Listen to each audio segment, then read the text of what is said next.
Hey everyone, welcome to Complete Collection, the brand new monthly series where we explore my vast and varied music collection, one album at a time. My name is Bryce, otherwise known as Locked Groove, and this is something I've been looking forward to for a very long time. You know, it's so difficult to share the full breadth and depth of a collection when you're largely sharing small, short-form videos. But really, with this monthly, hour-long series, I want to bring you closer. I want you to get to know me as well as my music taste just a little bit better. And for all of you record collectors out there that are eager to peek inside these shelves, this is the show for you. But before we get started, a little bit of housekeeping. Complete Collection is a timed exclusive with my Patreon. What that means is that patrons will get exclusive early access to episodes before they're released publicly. This includes episode 2 of Complete Collection, which is online right now. So if you want to explore all things music, vinyl records, and me, head over to lockedgroove.me and sign up for my Patreon today. Can't wait to see you over there. Now, without any further ado, let's kind of get started. But, just so you know, full disclosure, beyond that first little blurb, there isn't really a script to this. Actually, there's no script at all. So we are just going to kind of freeform, go through records, and show you kind of exactly what I am all about. We are starting at the upper left corner of my collection today. That is the country and folk section. If you don't like country and folk, I would encourage you to keep watching still, because there's a lot of great music up there that I think is totally worth your time, even if you do not consider yourself a genre purist. What I'm excited to show you today is just a stack of wax that I think is going to be a lot of fun. So we're going to start off with the A's, which is Adeem the Artist. Adeem the Artist is a pansexual country and folk artist. And this is something I discovered on Amazon. This album is called Cast Iron Pansexual, which really, that was the first thing that stood out to me, was that album title was a little bit provocative, wasn't it? It was like, whoa, someone is kind of digging into the, pansexual? What does that mean? You're attracted to, like, people are very silly with this sort of stuff. So I really like the kind of tongue-in-cheek kind of nod to, the sort of ignorant ideas that people come forth with, and just kind of embracing it and being so wholeheartedly yourself the entire time. My favorite song on this thing is undoubtedly the opening track, which is I Never Came Out. This was just a phenomenal track that stopped me when I heard it. I just absolutely thought it was a beautiful, stunning sentiment about just not having the language to describe your feelings, and not having the language to really live your most affirming self. So I think this is just a fantastic release, and I would totally encourage you to give it a listen if you enjoy music by queer artists. Now, if you've followed me on TikTok for a long time, you know that I have platformed a lot of queer artists over the years. Really, over Pride, I like to do a series where I go over all of the queer artists in my collection. And, to this date, I've recommended 80 artists or something like that, which is wild to me. I didn't think that I personally had that much in my collection. But beyond that, I think it's just really cool to put a platform to people within my community that I look up to. So always feel really good about that. And frankly, I think it's a great way to start this series, because hopefully it's just going to weed out all the folks that are like, oh, gay music, why? No. You're more than welcome to stick around, but just be warned, there's going to be a lot of gay music moving forward. Okay, enough of that. We are on to Beechwood Sparks. Beechwood Sparks are a kind of indie psych folk pop group. This is from the early 2000s. It's called Once We Were Trees. And this is an album that I would imagine not too many folks are hip to unless you were around for it back in the day. But I have a feeling that many of you have heard at least one song from this before. This record came out on Sub Pop in, 2001. And what's really interesting about it is that it features a cover on side C that for a song that came out like literally that same year, like within 6 months or a year, basically, of this album coming out. And it's a cover of Sade's By Your Side off of Lovers Rock, which is, first off, one of my absolute favorite Sade songs. And second off, this cover of it is just this beautiful, wistful, sentimental, little, like, kind of swooning take on it. It's very beautiful, actually. But the reason I say that most people here might have heard at least that song before is that it was featured on the soundtrack to Scott Pilgrim versus the World. It was the song that played when Scott was in Ramona's apartment and they make out for the first time. So that is honestly like a pretty iconic moment. I remember when that movie came out being like, wow, that's very romantic. But I also remember freaking out because I had this album back in the day. Like, I've had this record since actually very early in my record collecting journey. Got it actually for free with a stamp card at a store that doesn't exist anymore, but was really awesome when it was around. And this was just a really like amazing find and something that I've revisited a bunch since then. Like I said, if you're into kind of like indie psych folk stuff, then you're really going to like it. It's got a bit of twang to it as well, which is something that I personally really like to see. We've got some more records now, and we've got records by one of my absolute favorite country rock groups of all time. This is Blue Rodeo. I'm Canadian, for those that don't know, and I'm an unabashedly proud Canadian as well. I love the music that's come out of this country, and Blue Rodeo are, really just staples of your like country FM, like, everything from adult contemporary to kind of classic rock stations, you hear Blue Rodeo on, which is really cool. So this album has one of my favorite side A's of any record ever. You got Till I'm Myself Again, What Am I Doing Here, 5 a.m., Montreal, and Last Laugh. You seriously cannot tell me that those are not like 5 absolute all-timer Blue Rodeo songs. Truly. I just think this album's really good. Of course, you've got dual lead vocalists on this band. You've got Jim Cuddy and Greg Keeler, and their voices just blend so beautifully. So as much as I've enjoyed their kind of like late 80s stuff, the stuff off Outskirts and Diamond Mine, like it is Casino and the following album that we're going to take a look at after this that I really enjoy the most. Like I said, though, Casino is probably my favorite Blue Rodeo album. Full stop. It is just excellent. But the other one that I wanted to highlight here is 5 Days in July, which this is a pretty epic Blue Rodeo album, all things considered. If you could call maybe their earliest stuff maybe a little quaint, this is very this is pretty ambitious for the time.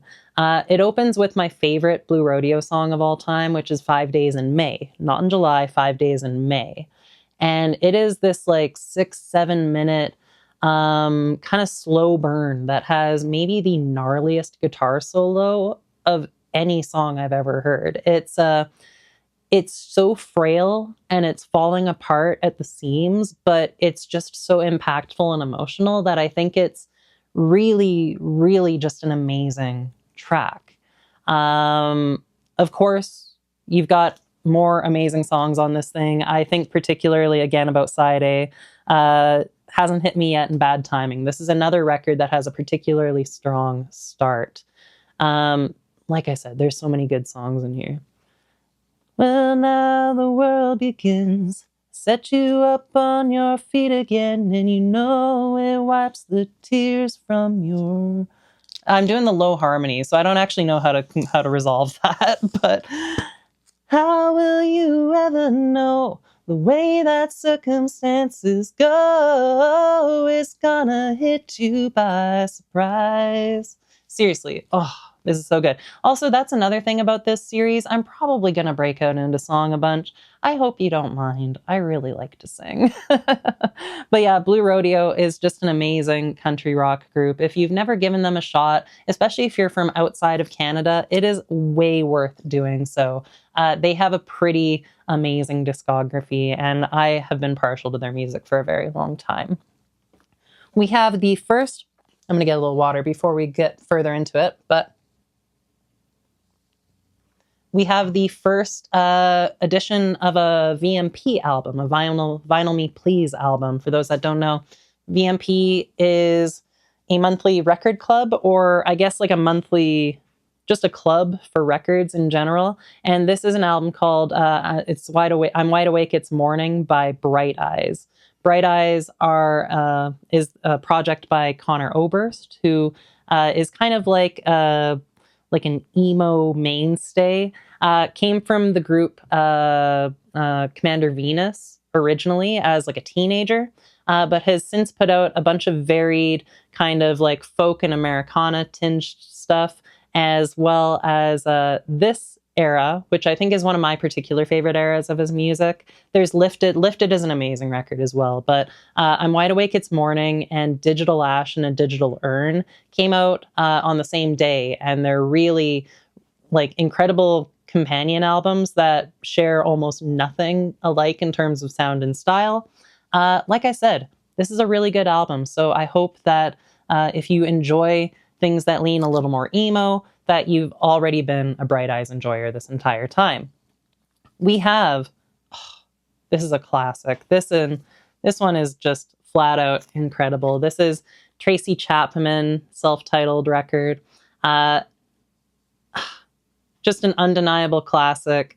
This was from the late 80s, and it spawned just an enormous hit with Fast Car. Fast Car was covered in 2023 or 24 by, I think, Luke Combs, and it ended up kind of, resurging a bit as a result of that. But really, the original song, Fast Car, is just this completely untouchable, iconic song of, my youth, really.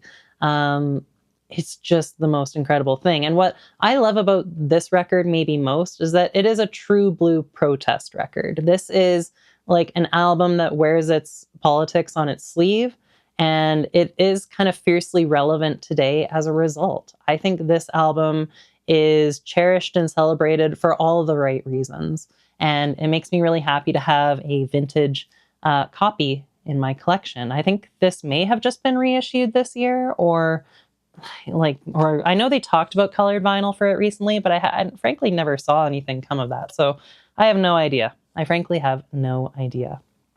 Okay, we got more country and folk music here. This is Shawn Colvin's A Few Small Repairs. This is kind of an adult contemporary folk album.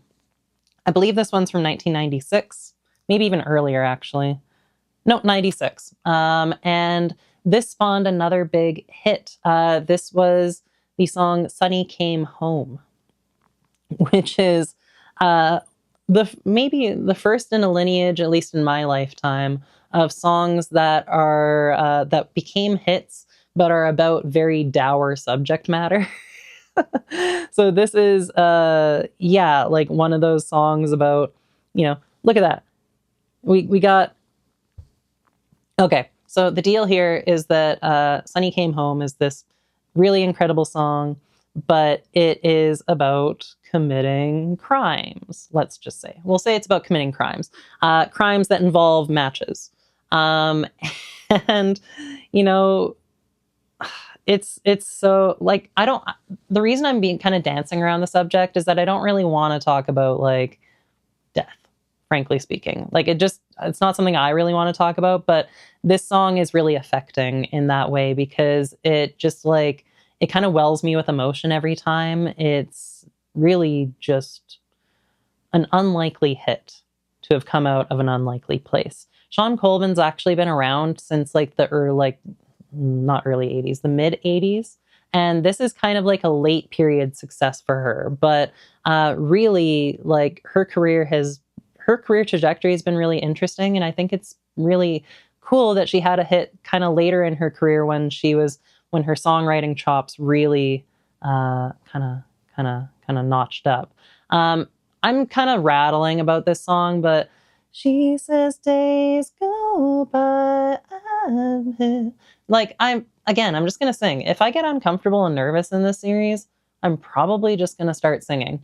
I saw Sean Colvin live maybe back in like 2003, 2004, and saw her play at a church. And first off, she's an incredible storyteller. That is the biggest takeaway from seeing her live, is that she's fully cognizant about what this song is about and all of her other ones, and had no problem telling the audience exactly the emotions, the raw and tender emotions that are the root of a lot of her songs. It was a really special and kind of pivotal moment for me. It really taught me that like singer-songwriters can have like a power that I just hadn't fully accepted to that point. I was really young when I saw her live. That's the other thing.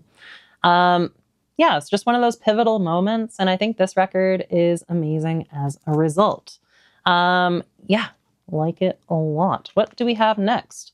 Okay, this is Natalie Dawn. This is out on None Such Records, which is an interesting home for her because Natalie Dawn is the lead singer of a kind of YouTube group called Pomplamoose.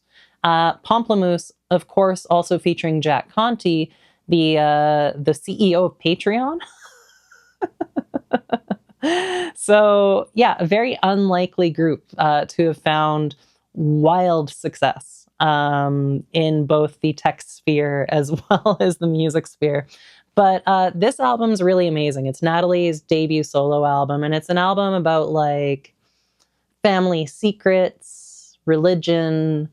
There's like some mythology stuff on there. Like she really uses some kind of outside material to tell some really interesting stories. I especially love the stuff that feels very autobiographical.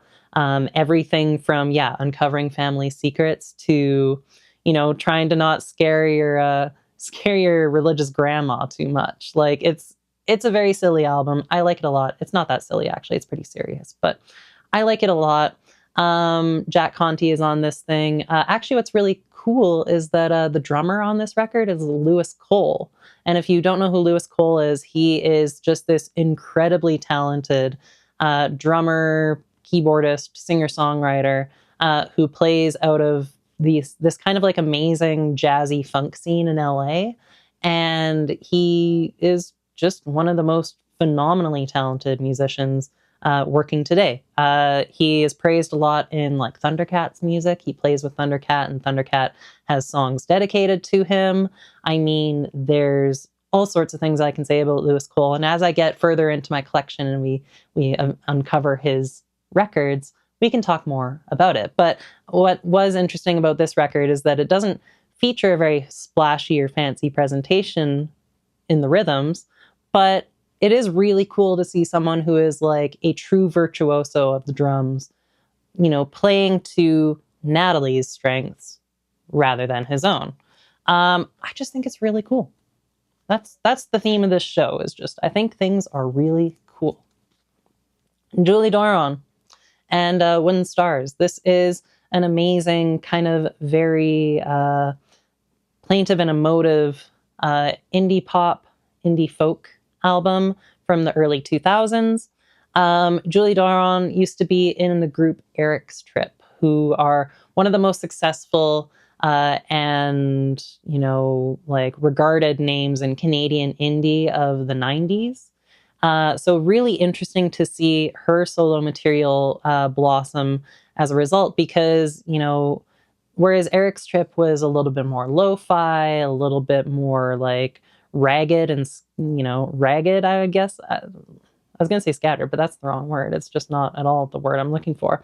But regardless, the Julie Doiron stuff is so tender and fragile in contrast. Like, they're both fragile in their own right, but the Doiron solo stuff is really just next level. So as much as I love this one with the Wooden Stars, and I think a lot of people would want to check that one out maybe first. My favorite Julie Doiron releases is this kind of double punch of a Desarma. I don't know how to pronounce it. I only speak English. I'm sorry.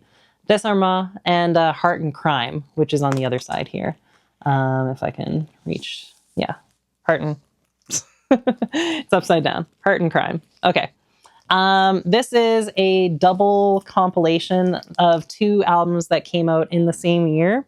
And Desarma as kind of the French language version of the music explored on Heart and Crime. They're 2 different records. They're not like straight translations or anything like that. But they're very similar in sound and presentation.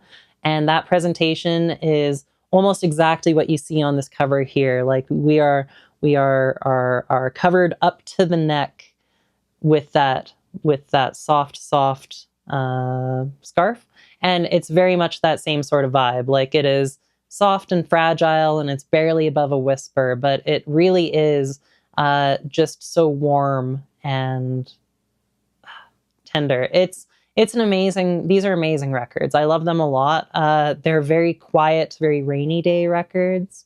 Maybe if there's a lot of snow on the ground and the world just feels a little still, great mood, great vibe for both of those. So definitely check out Julie Doiron. Love her a lot. We have, this is, I talked about Blue Rodeo being one of my favorite country rock groups ever, but this is Drive By Truckers, and this is one of my absolute favorite alt country albums of all time. This is Brighter Than Creation's Dark. This one came out in, I believe, 2008, and features Drive By Truckers. Drive By Truckers being kind of like I almost want to call them a supergroup, but they're not. It's just they've produced a lot of big names. Patterson Hood, Mike Cooley, but I guess earlier in their career, this band featured Jason Isbell. And Jason Isbell has since become a huge name in alt country, being one of the most dedicated and kind of fiercest folks to come out of that scene. So really, it's just awesome. Sorry, these got a little bit out of whack, but I think we're good now. But really, even the stuff post Isbell, like Brighter Than Creation's Dark, is amazing.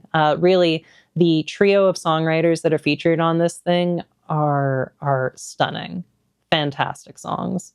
You got everything from, like kind of barn burners to ballads. You got some kind of fun songs, funny songs, story songs. Really, everything that I come to expect and love about country music gets represented on here. It's a bit of a lot of drive-by albums are very long. One thing I'll say is like they're known for really epic records. So I think about like Southern Rock Opera, for instance. That's a double album. Like that's amazing. This one is over an hour for sure, and it explores so many different lyrical topics and song structures. It's amazing. Very political at times. Also just very true and honest all of the time. We got more music. This is Karen Elson.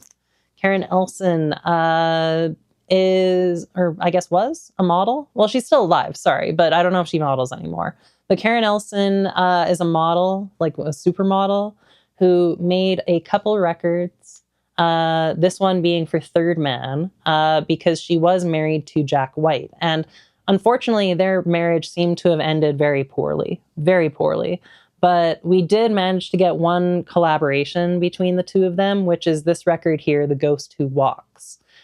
Jack plays drums on it, I think, and maybe produces it. But it's an excellent gothic country record. So if you enjoy, oh heavens, if you just enjoy kind of like classic country, really like your kind of like, your Tammy Wynette's or your Julie Collins or like, something like that. Like really, classic country, but with a gothic edge. You're going to absolutely love this Karen Elson record. It's got such a vibe to it. There's organs right off the top that are like moody. And then the drums are kind of like lo-fi and reverbed.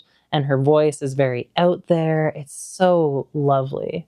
It's a great album. So I would definitely recommend checking this one out if you are into, that sort of gothic country sound. She looks spooky in there, gotta say, but look how sweet everyone is in the band. You got Jack White in the back, but everyone just looks really cool. Everyone looks really cool. We're moving on. Looks like this one was out of order. This one was definitely out of order. Actually, this one was definitely out of order, but we'll talk about it now. That's okay. This is Chances by Jill Barber. Jill Barber.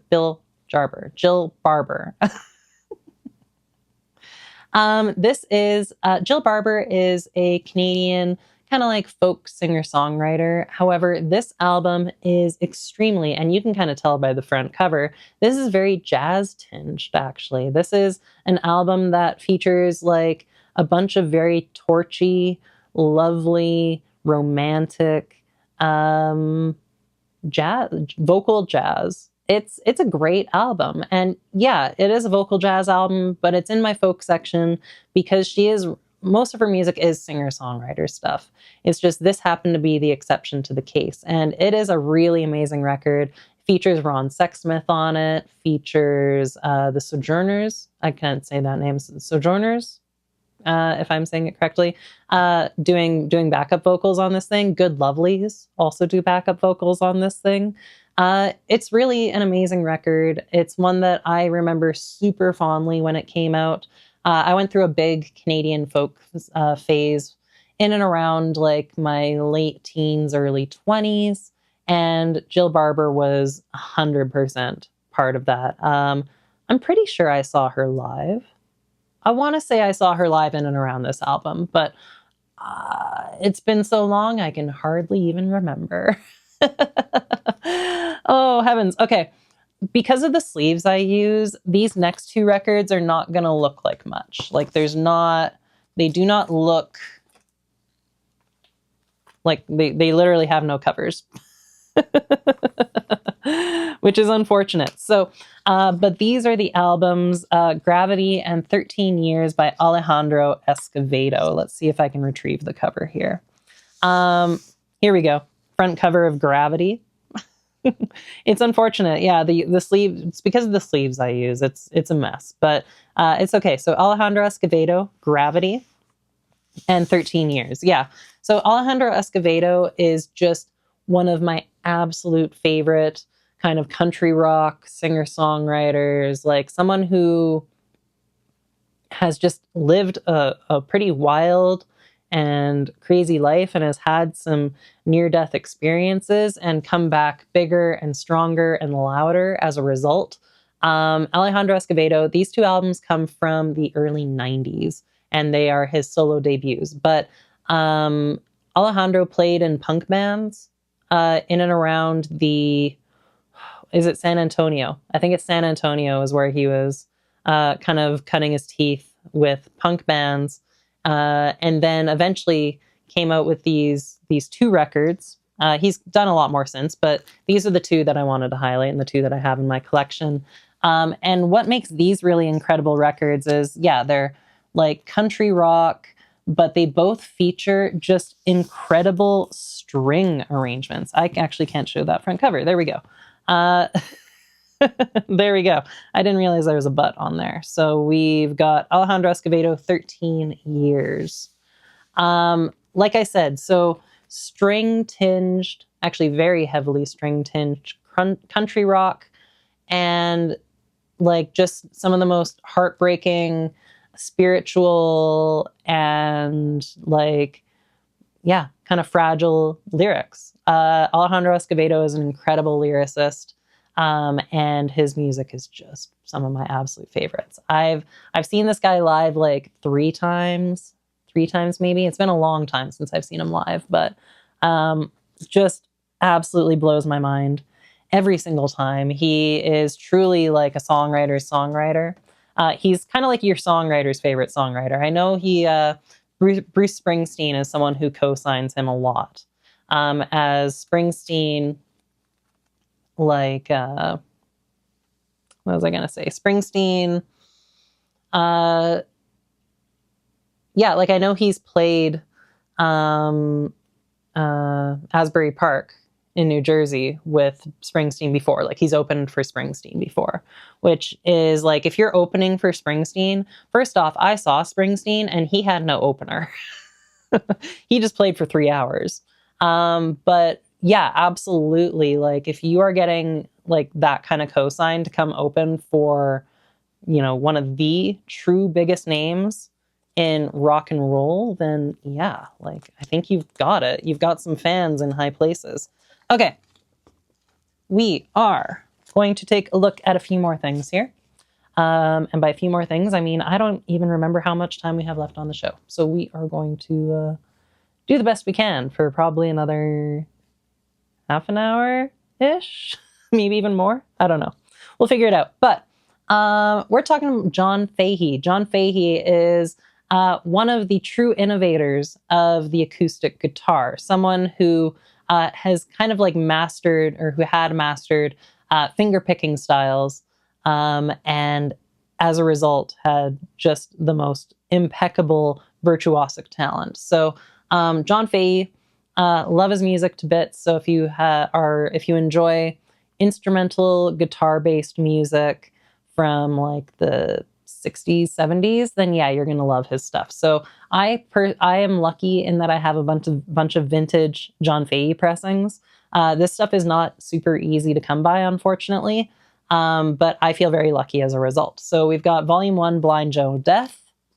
Got Volume 2, Death Chants, Breakdowns, and Military Waltzes. What's cool about this copy is that it is a copy from the public library. You can see here that it appeared originally at the Saskatoon Public Library, which is pretty neat. I love library copies. Any sort of like, any writing or anything that tells a story, it's my favorite.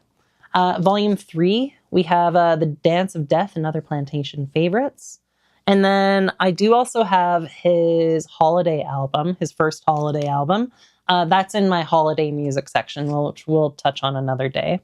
And then the last but not least, I have The Yellow Princess, which is unfortunately in terrible condition. I happened to get this at a thrift store, and it, like, the first track really barely plays through, but amazing albums all the way through. So if you love really exploratory guitar-based music, then John Fahey should really be on your list. Let's see what I can do about getting some more records here. So next one we have is Feist's Let It Die. Feist, another Canadian singer-songwriter, someone who had a big 2007 or whatever, with her biggest hit 1, 2, 3, 4, which came off of the following album from this, The Reminder. I always like to say the little trivia about 1, 2, 3, 4, Feist's biggest hit. For being such a renowned singer-songwriter, Feist actually didn't write 1, 2, 3, 4. It was written by one of her label mates at the time, Sally Seltman, who is an Australian singer-songwriter who records under the name New Buffalo, and who I really, really love. And again, we'll talk more about her music later. What's cool about her, or I guess what kind of like makes her music make more sense, I guess, when you start to get to know her solo stuff, is that I don't know if she still is married or if she was married, to one of the original members of the Avalanches, which totally makes her record, her first record especially, make more sense, because there's a lot of like electronic flourishes, sample-based flourishes, that really give it like a sound that's closer to, say, like a Jens Lekman record than like a Feist record, for instance. But tangent aside, Feist is a really amazing singer-songwriter in her own right, and Let It Die is my favorite of her albums. This one features really awesome songs like Mushaboom, One Evening, her cover of the Bee Gees, Inside and Out. All just fantastic songs. This is a very smooth, sultry, it's kind of a sexy album too. I think it's just really amazing. What's unfortunate is that this was actually This is an upgrade copy for me. The first version of this I had back in like 2008, I think it was. And for some reason, Arts and Crafts just botched the entire run. And for some reason, it sounded like there was a bit crusher on her voice. It made absolutely no sense to me. But I kept that copy for a very long time, and it was eventually repressed. And this thing's been in print, I think, ever since, which is amazing. But yeah, this for a long time was really hard to come by, and the only copy that I had sounded like butt. So unfortunate. So unfortunate. I should just shut up and talk about things that I'm good at talking about, like Haruomi Hosono. Haruomi Hosono, of course, being 1/3 of the inimitable, incredible, hugely influential electronic group Yellow Magic Orchestra. Haruomi Hosono is one of the biggest like super producers and one of the best songwriters to have ever come out of Japan. This guy is like totally responsible for the sound of city pop, for the sound of a lot of Japanese genres, because he had a hand in making most of it. So this guy has single-handedly done a lot for music on the global scale, and really, I'm just a huge fan. This is his Hosono House album, so it's a debut, I believe, from 1975, 73 actually. And this is just an amazing kind of like homegrown, very homemade folk rock record. So, you know, really when I listen to this, it feels like, you know, 6 guys in a house, the Hosono house, making these like very quaint songs that just are so infectious and so catchy and beautiful to this day. I think this is an amazing record, and I mean, I haven't shown off any variants yet in this video, but look at this color variant. It's so pretty, that like clear with the black smoke splatter. It's so awesome. I love that a lot. And I'm going to keep the Hosono conversation going because we're going to talk about the companion album to Hosono House. This is 2019's Hochono House.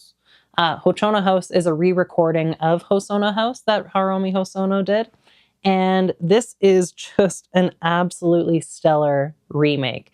The vibe is just as homemade as the original album, but it's homemade in the sense that it's more of a bedroom pop record than like, you know, a live off the floor folk rock record. So this has like skittering production, very fragile sounding percussion. Hosono sounds amazing on this thing, but yeah, recontextualizes all of the songs in really stellar ways. So I love this one a bunch, and I hope that you decide to dig into it too, because I just think this album has a lot to offer. It's, how best do I even put it? It's just, yeah, I don't know. It's as cool as this front cover is, by the way. Like, looking at all of these beautiful textures and whatnot, like, that is kind of what you get from this record. It feels like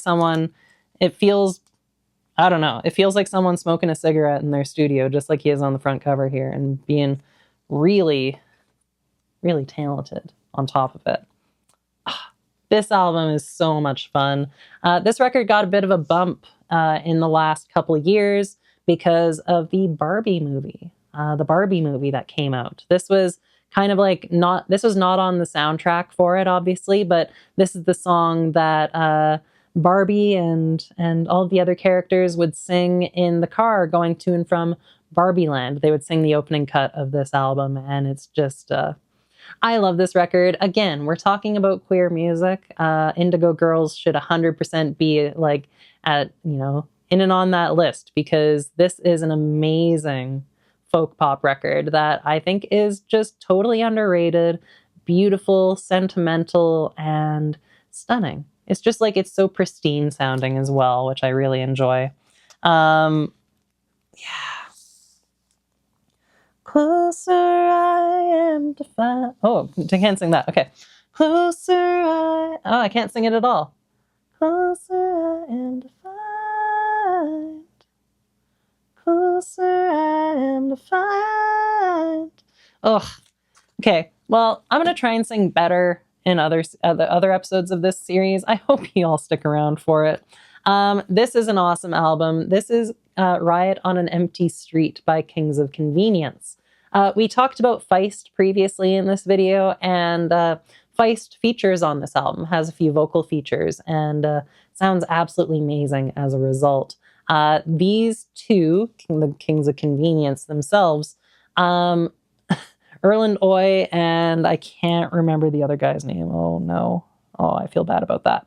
But this is an absolutely stellar indie folk pop record. What is interesting about these two is that you've got kind of dual lead vocalists with very like intertwined vocals and guitar lines. So actually like learning how to play these guys' music is really difficult. Learning how to sing these guys' music is really difficult because like it's really hard to pick out what the lead in anything really is. You know, is it in the first song, is it is lead vocal, is it I lose some sales and my boss won't be happy? Is it up there, or is it the lower harmony? I lose some sales and my boss won't be happy, but I can't sing that low. I always want to sing the low harms on this album, but I can never muster them. Yeah, I think this is an excellent album. I think it's totally worth your time. If you enjoy just like locked in. I will say these two, as far as like singer-songwriters go, is like a duo goes, they are so locked in. Their voices just meld perfectly. Their guitar lines meld perfectly, and they've just got some really beautiful kind of plaintive lyrics that they just are always a hit with me. So Kings of Convenience, highly recommend them. They've only put out like 3 records, unfortunately, and I think they're still like together, but they've really only put out like 3, maybe 4 records in heavens, like 20 years, which is pretty wild. Okay, we got more records because that's what we're doing here today. We're hanging out for a little bit while longer. This is Versicolor by Aidan Knight. Aidan Knight is a Western Canadian singer-songwriter, someone who I really admire, actually. I think that his songwriting skills are very, very good, and his arranging skills are even better. This is his first full-length album, Versicolor, and you know, this is a pretty strong debut, I gotta say. It's like an 8-song mini album / album, and it's kind of just got everything that I need. It's got like some ethereal aspects of it, but with some beautiful like folk finger picking. There's like gang vocals towards the back end on a very jubilant number called Jasper. I live in Alberta, so Jasper is very near and dear. And then like, just, yeah, I think this is an amazing album, but like I said, it's his arranging skills that really impress me. And I think later albums are more emblematic of what I'm talking about. His use of time signatures, like really kind of like not off-kilter production techniques, but things that really like kind of like pique your interest and, you know, kind of make my ears perk up. So yeah, really like Aidan Knight. Would definitely recommend him to anyone watching this as well. I think you'll enjoy his music. We're going to move on. Oh, okay. I'm going to talk at length about this one, maybe. I'm going to talk at length about this one in an upcoming video because this is one of my favorite records of 2024. Yeah, that was last year. Best of lists. Yeah, my best of list is coming a lot later this year. But this is Luka Kuplowski and the Ryokan Band. This is How Can I Possibly Sleep When There Is Music? And this is an absolutely jaw-dropping, incredible, flat-out stunning singer-songwriter folk rock record. Has very jazzy undertones. And yeah, Luka just has this like incredible baritone, calm sensibility to his voice that is so warm and inviting. It's like a hug. But what's most interesting about this record, beyond its presentation, its jazzy undertones, its, vast and varied track list, it's like 24 songs. But what's cool about it is that this is an album of poetry. We have songs that are based on poems, which is like, we've all heard that sort of thing done before, but it is done with such reverence and care and passion on this thing that I cannot say enough nice things about it. It is a record that caught me by surprise. It is a record that I felt so grateful that I got to see performed live in person. The Ryokan band, I got to see the full original band for this. They even have a mime. That's something really interesting about their show, is that they actually have a mime performance artist come on stage, someone who's like a lifelong, in that craft. And she is just mesmerizing to watch and to see these improvised movements alongside this incredibly, just this beautifully formed music. It's just it was the most amazing thing. So I don't know if you're going to check out one album, and I'm going to say this probably in my other video as well, but if you're going to check out one album by one guy in this video today, maybe make it Luka Kuplowski. This is a really special record, and I want more people to know about it, because I feel like the circles that do know about it are, they're celebrating it as much as I am, but it's tough to find those circles, We've got more music, and this one is really good. I've owned a few other Lamb Chop records throughout the year, but this is the one that I keep going back to time and time and time again.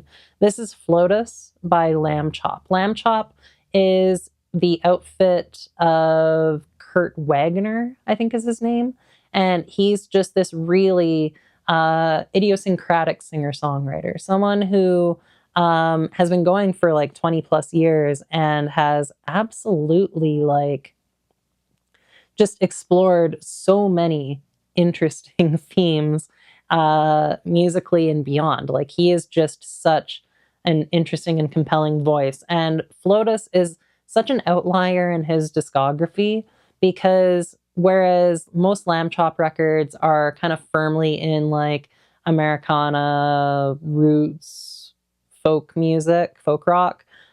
This is a purely kind of minimal electronic album.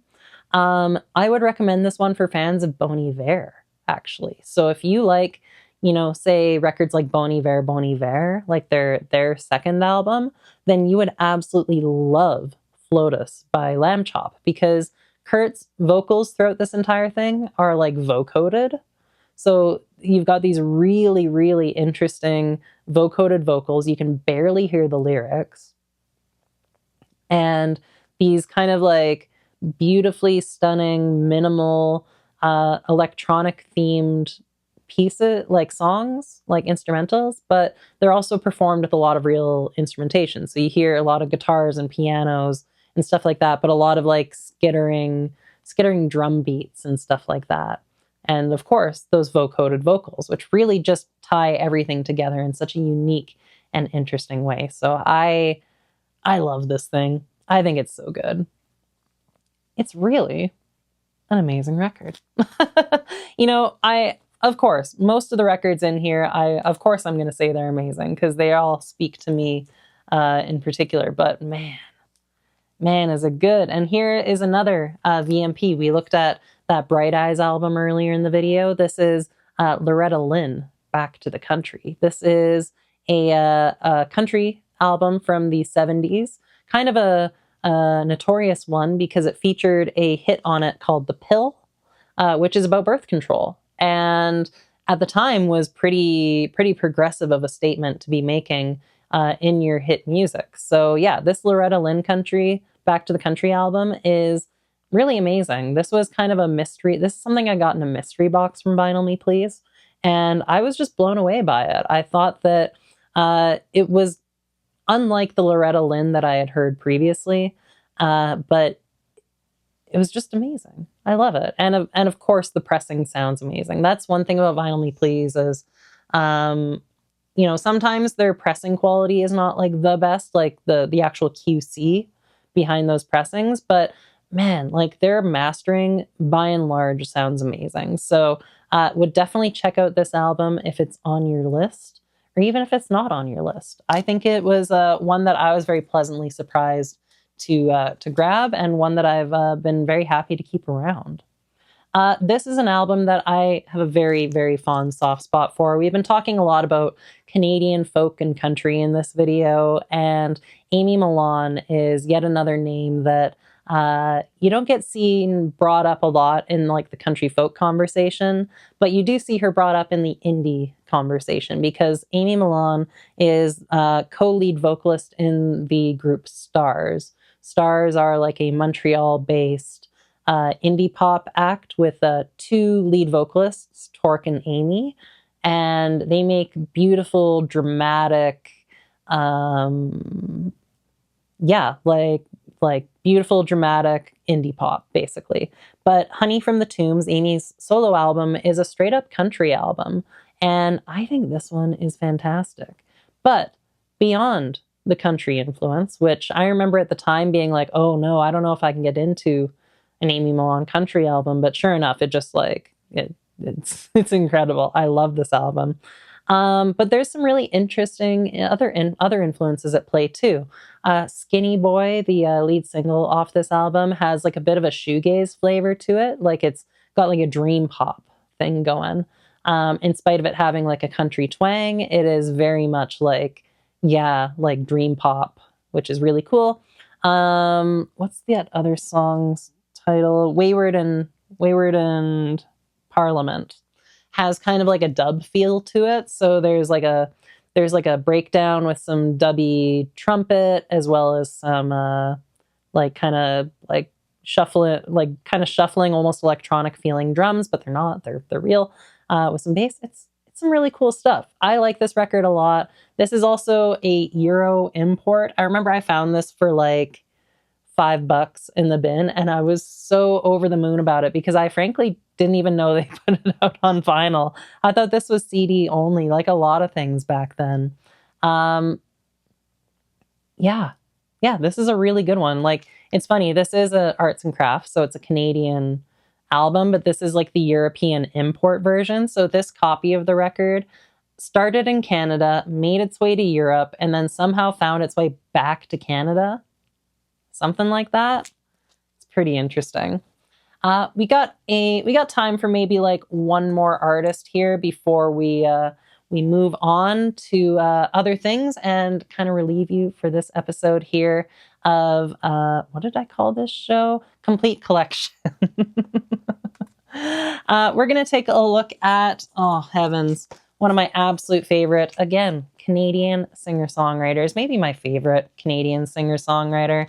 We've got some Joni Mitchell. Oh, just like absolutely some of the most standout, exemplary singer-songwriter stuff out there. Her transition from, like folky singer-songwriter to pretty like progressive, jazzy singer-songwriter stuff is one of just the finest trajectories in music. Blue, of course, is maybe her most popular album. And I mean, for good reason. This has A Case of You on it, which is just one of the most finest Canadian songs to have ever been written. It's a stunner all the way through. And this album has a great youthfulness to it that I think is, it's amazing. I feel the youthfulness a bit in this next one as well, but a lot of this stuff really went away in the late 70s and 80s, where we've got some really, really, really, again, just like progressive material from her. So another very youthful, very romantic sounding album is Court and Spark. This one has Help Me on it. Help me, think I'm falling in love again. Absolutely. This album is stunning. Oh my gosh. Like I said, it's just so romantic sounding. But at the same time, it's Joni being Joni, which means you never know what to expect. She's going to do something very different. And that's the thing with almost all of her releases, actually all of her releases, is that she really will take you to some left field places. But, if we're going to talk about left field Joni Mitchell, then we have to talk about my absolute favorite Joni Mitchell album. This is Hejira. We're skipping way ahead in her discography, but this is undoubtedly my favorite Joni Mitchell album. And for so many reasons. This one has this incredibly ethereal sound that I've heard nowhere else before. It sounds widescreen, panoramic. It's this empty desert road, but just endless miles of it. The only things that are there, the only things are like the occasional rest stop with like a crappy cafe and like somewhere to gas up, and you just meet characters. That's what this album's all about. It's just the characters that you meet on the road. It's a flat out stunning album. But beyond Joni's, there's the ethereal presentation, there's Joni's world weary songwriting. This thing also features bass from Jaco Pastorius. And boy, oh boy, is his bass playing just some of the most phenomenal stuff. He adds a flavor to this record that literally cannot be matched because there are no bassists like Jaco. Literally there's no one who can play like Jaco, in my opinion, at least. And that lends such an incredible flavor to this album, and it just noodles in such a stunning way. So, highlights from this record, Coyote. Coyote is the opening track, and it's one of my absolute favorites. Black Crow is incredible. I actually wanted to highlight Refuge of the Roads, which is the closing track on this thing, which is one of my absolute favorite Joni Mitchell songs. It's got just the way it builds up is really beautiful. So you've got obviously the ethereal presentation, the kind of fretless bass on it, but then you've also got these really great kind of like crescendos that happen in the chorus. In the refuge of the road. It's so infectious. It's incredible.